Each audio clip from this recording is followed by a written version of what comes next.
Assalamualaikum warahmatullahi wabarakatuh. Izin memperkenalkan diri. Nama saya Ipan Aprinataris Dosipayung, NIM 2311050, home base dari Malam A.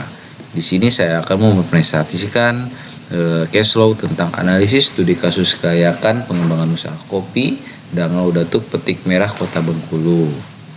Latar belakang, UMKM merupakan pilar ekonomi kerakyatan yang relatif tahan terhadap krisis, sehingga setiap rencana investasi perlu diawali dengan studi potensi besar.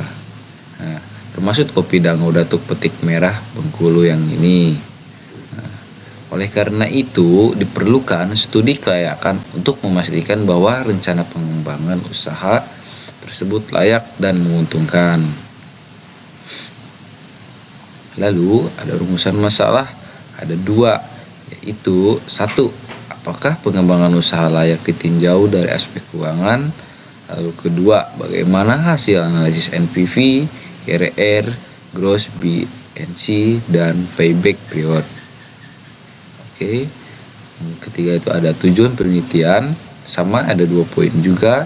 Yang pertama yaitu mengetahui kelayakan pengembangan usaha.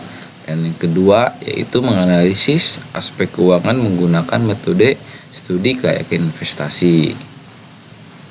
Nah, di sini tuh saya akan menjelaskan profil dari usaha UMKM tersebut. Yang pertama, dia berdiri pada 21 April 2018 di Bengkulu. Yang kedua ada mengelola dan memasarkan kopi lokal Bengkulu. Yang ketiga, produk, ada Robusta Premium, Arabica, dan kopi luwak. Keempat, ada rencana pengembangan, perluasan produksi, dan edu resto. Selanjutnya ada konsep studi kelayakan.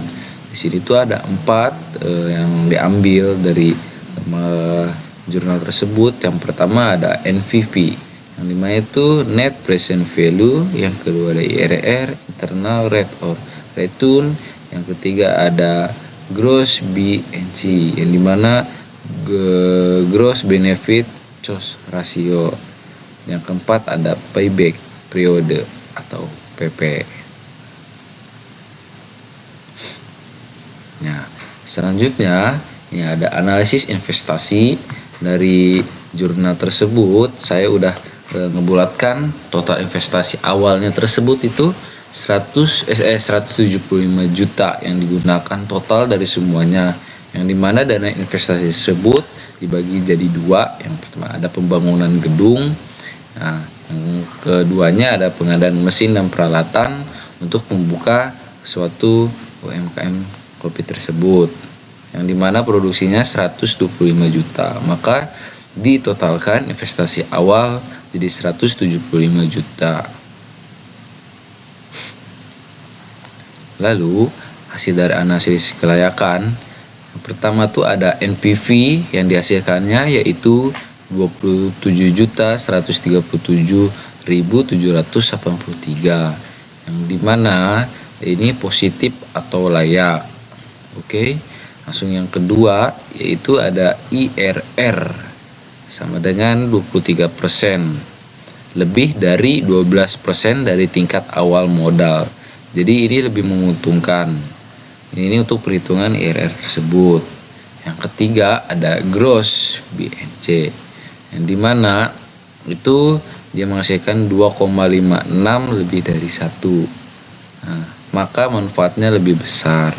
Yang keempat ada payback period, dimana dia selama 2 tahun atau 9,6 bulan dia lebih cepat kembali untuk dari modal tersebut.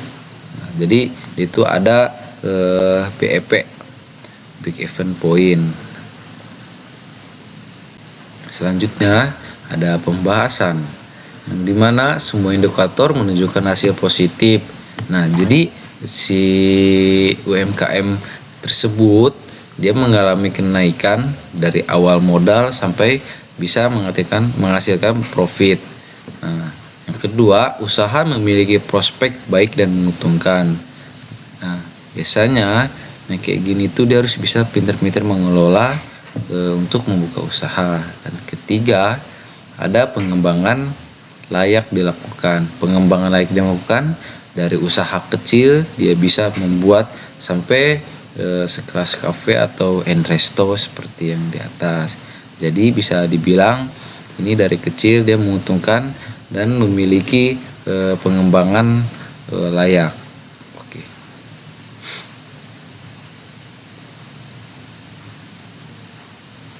Nah, kesimpulannya yaitu usaha dinyatakan layak, NPV positif, IRR tinggi, BNC lebih dari 1 atau PP lebih cepat. Saran melanjutkan pengembangan usaha biasanya dilakukan oleh terus-menerus dari keluarga generasi ke generasi. Yang kedua ada melakukan inovasi produk dan memperluas pemasaran. Biasanya melakukan inovasi produk tuh bukan hanya di satu produk, melainkan kita menambahkan produk lain yang dimana kita harus bisa membuat customer itu bisa suka dengan produk kita atau penasaran dengan produk kita, dan itu bisa melanjutkan untuk marketing pemasaran.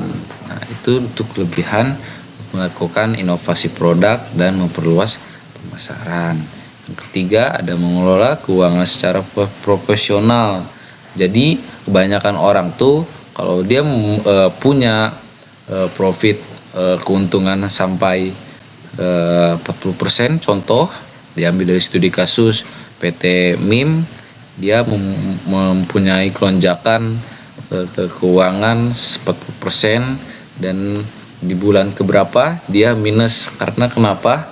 Karena pas di awal keuntungan dia tidak mengestimasi atau menganalisis apa aja yang harus diperlukan atau enggak. Jadi kayak membeli yang sia-sia seperti itu.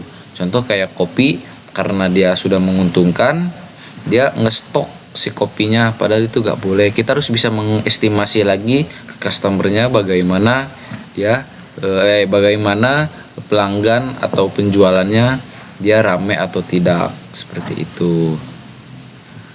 Mungkin itu aja dari saya. Mohon maaf kalau ada kata-kata yang kurang enak. Saya akhiri presentasi ini. Saya ucapkan Assalamualaikum warahmatullahi wabarakatuh.